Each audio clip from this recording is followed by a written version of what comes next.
General Hospital spoilers reveal that Cyrus' crimes are finally being exposed, and he has nowhere to run.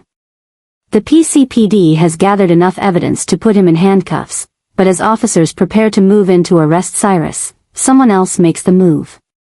To everyone's surprise, Jason takes action, taking things to a turn no one could have predicted. Jason can't wait for the police to do the right thing anymore. Sam's death, Danny's trauma, and all that Cyrus has done to Port Charles, it's all pushed Jason to the limit. He's tried to keep his cool, to act in the least damaging way possible, but this time, things have spiraled out of control. Jason can't let Cyrus walk into the police station peacefully and await his day in court. He doesn't deserve that chance. When the PCPD arrives on the scene, they find chaos. Cyrus, once a feared force in the underworld, is now completely helpless against Jason's overwhelming might. But this is no random execution. Jason has calculated every move. He doesn't kill Cyrus outright, but makes him feel the fear and helplessness that so many of his victims have felt. Anna, Dante, and the other officers rush in to stop Jason, but he has no intention of stopping anytime soon. For Jason, this is more than personal revenge. It's the only way to ensure that Cyrus will never have the chance to cause harm again. But at Anna and Dante's urging, Jason ultimately lets Cyrus live, leaving him to suffer the humiliation of being handcuffed and dragged away like a cowardly criminal. This event marks a major turning point not just for Jason, but for all of Port Charles. His actions have changed the landscape, and it raises the big question, is Jason still himself? He was once an assassin, but he always played by his own rules. But this time, Jason did it without hesitation in front of everyone. Was this a sign that he was becoming a different, more dangerous, uncontrollable version of himself?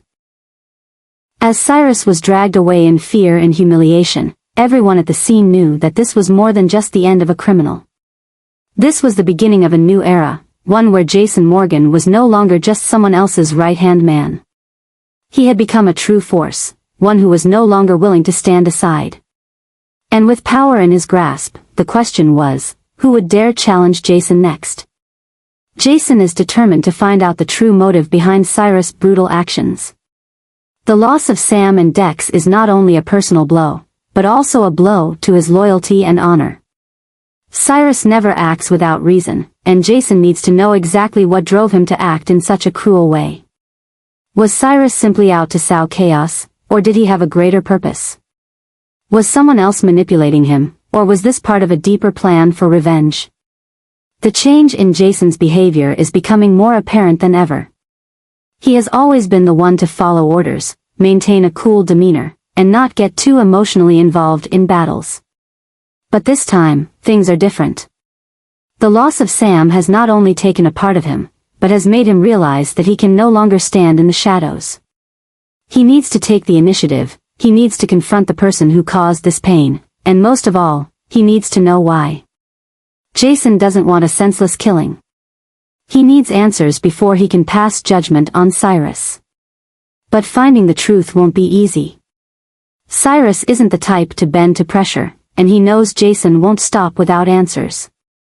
The question is, how far will Jason go to get what he wants? Is he willing to use any means to get Cyrus to tell the truth, or will he find another, more subtle approach? Meanwhile, Anna and Dante are also following the case, trying to keep Jason in check. They understand that Jason is falling into a dangerous zone, where the line between justice and revenge becomes fragile. If Jason isn't careful, he could push himself down a path of no return, a path that Sonny once took, but this time there's no one strong enough to pull him back from it. The first clues to Cyrus's motives begin to emerge.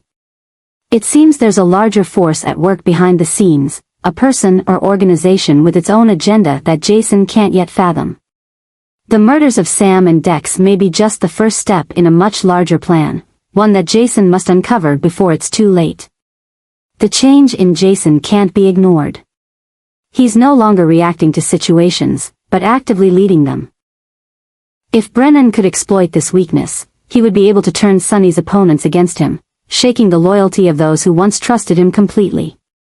Not only that, but if Brennan did have information about Sonny's health, he could use it to cause division within the Corinthos family.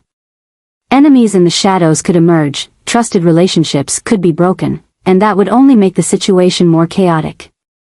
Once Brennan took control, he would stop at nothing to bring Port Charles under his control. Cyrus knows this, and he's playing a dangerous game. He can use this information to bargain for freedom or to set favorable terms for himself. But if Jason finds out that Brennan is after this too, he'll have to act fast. One small mistake could send everything crashing down, and then there'll be no stopping Brennan. The question is, who will make the first move? Can Jason protect Sonny and his family before Brennan can? Or will Cyrus set the terms and dictate things his way? A new storm is brewing in Port Charles, and when it's all over, the underworld will never be the same again. Cyrus Renault's days are numbered, and he knows it. His enemies are growing, and no one wants him to live another day.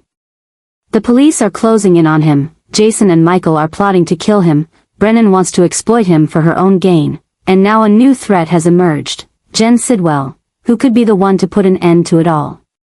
Cyrus has survived many wars, but this time, he has no way out.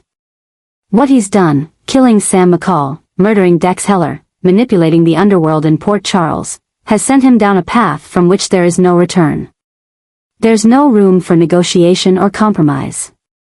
This time, everyone wants him gone. But just when Cyrus thinks he's in charge, a force more ruthless than him has emerged. Jen Sidwell is more than just a diamond dealer or a mid-level crime lord. He's a true manipulator who's been waiting for this moment. Sidwell doesn't care who Port Charles belongs to, he only cares who can serve his interests and who needs to be eliminated. If Cyrus is a problem, Sidwell won't hesitate to eliminate him to make way for himself. But the scariest thing is that Sidwell isn't just after Cyrus, he has bigger targets, other names on his death list. Cyrus may be his first victim, but he certainly won't be his last. When Sidwell strikes, he won't just kill one person, he'll shake up the entire order of Port Charles. This puts Jason, Michael, Sonny, and even people like Brennan in greater danger than ever. With Cyrus gone, a power vacuum will open up, and Sidwell will be the first to step in to fill it. Jason realizes that this battle is far beyond anything he's faced before. Defeating Cyrus is one thing, but stopping Sidwell is an entirely different challenge. Sidwell is not like Jason's previous enemies, he's not a simple mafia don, a drug dealer, or a traditional crime lord. He's a strategist, someone who's willing to eliminate his enemies without leaving a trace. If Jason doesn't act quickly, Port Charles will soon become a battlefield where Sidwell will not only gain control but establish an empire that no one can overthrow. Brennan can't stand aside either. He knows that Sidwell is dangerous, but he also knows that he can be useful to him if properly controlled. If Brennan can negotiate with Sidwell, he can use the boss to take down Jason and Michael, regaining the upper hand he lost. But if he lets things get out of hand, Sidwell could turn on him at any moment, and when that happens, there will be no one to save Brennan from the fate Sidwell has in store for him. Jason, meanwhile, knows that this isn't just a fight for power, it's a fight to the death. If Jason doesn't act first, Sidwell will kill everyone who stands in his way. Not just Cyrus, but maybe Sonny, Michael, even Carly and Sasha. Jason can't let that happen.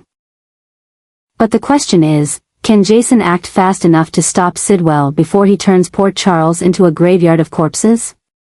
Cyrus may be on the brink of destruction, but even if he's out of the picture, an even more terrifying force is waiting to take his place.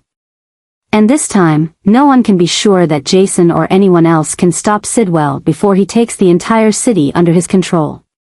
A real storm is coming, and when it hits, Port Charles will never be the same again.